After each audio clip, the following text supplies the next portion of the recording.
Hello, it's Ben, and welcome back to the DIY Homefront channel. Today we've got a quick one. It's going to be how to hook up a dryer.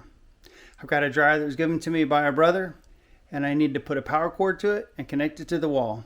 So if that seems daunting, follow along and I'll show you how to do it. So the first thing you need to do is buy a power cord for the dryer. So go look at the outlet and make sure that the power cord you buy matches the outlet that's on the wall. You want to make sure it'll plug in.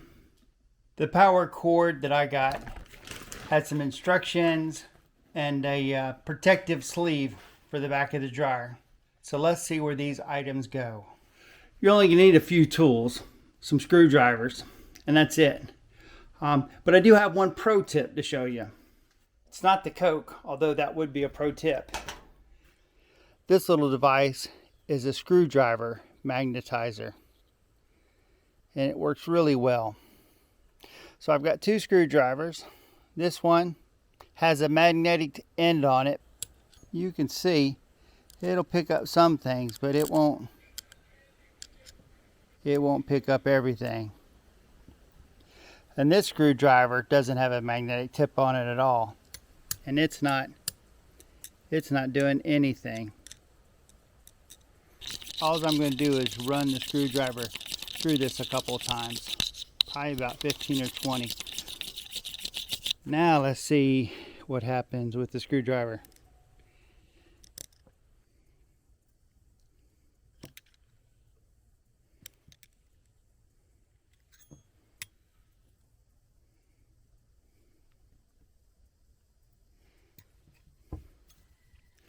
We'll do the same thing with doing the magnetic tip.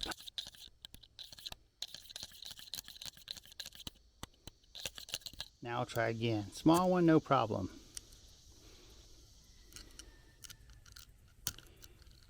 No problem at all getting stuff, is it? But it sure does make it easy. I talked about this with the washing machine, but if you're going to buy a little tool kit for the house, get something like this. Like I said, it makes things so much easier. You've got all these different star bits, Phillips, flatheads, square tips. This one even has a little something I stuck in there so if I wanted to, I could attach sockets to it. Makes it really easy.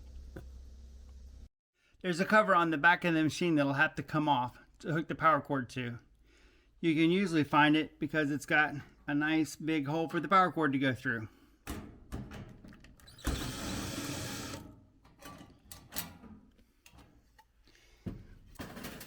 And that's where a power cord is going to end up going, right there. And you do not want to have your power cord plugged into the wall when you do this.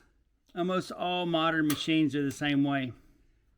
The ground is always in the center, so you have a hot on each side. And it doesn't make a difference which way you do it, as long as the center wire is in the center. So I've already taken two of the screws out. Let me take this third one out and we'll get it started. My kit came with a couple extra pieces. Let me show you where they go. So that's how those pieces go. Two screws hold it in place, and then the power cord just goes right through it, and it will go straight up. I fed the power cord through, and then I'm just going to gently tug until my holes are lined up pretty much. Next thing to do is to put in some screws. That's why I like magnetized tips. You don't have to. Two hands. There we have it.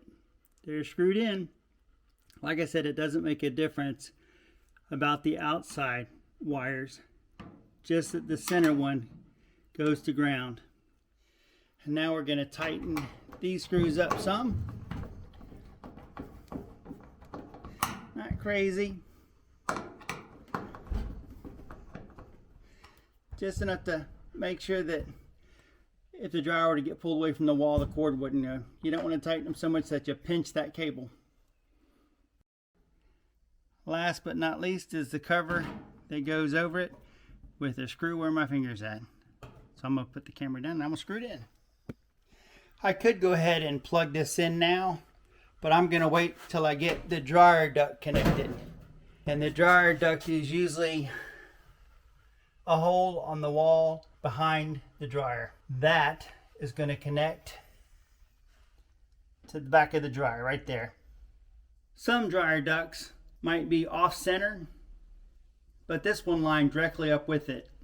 So I took the 8-foot hose and cut it down to about 6 inches and then attached it to the wall. And all I'm going to do is slide the dryer right up to it.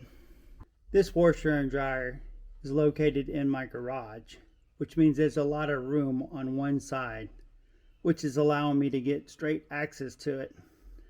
If this was in the house in a closet, you'd have to use a longer hose because there'd be no way to get the two connected together. So you connect it to the wall, and then 8 feet out you connect it to the dryer, and then you'd shuffle it up. Hopefully that's a good angle for you.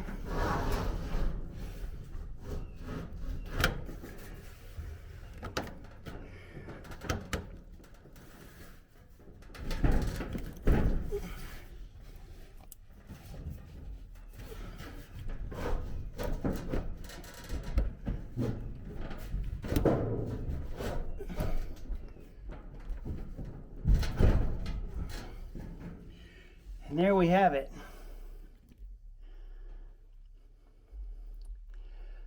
That'll stay in place just by being up against the wall.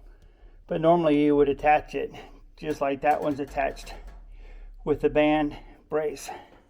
Okay, if we did it right, we should just be able to plug it in and turn it on. There we go. Let's plug it in. Set the time dry and turn it on. There we go. You can hear it running in the background. What I'll do is I'll let it run for about 5 minutes, and then I'll make sure that the inside of the dryer is warm, and then I will go about my business. Thanks for checking this video out. I hope it's helpful. Please like and subscribe. Leave some comments if I did something right or wrong, and I'll see you next time.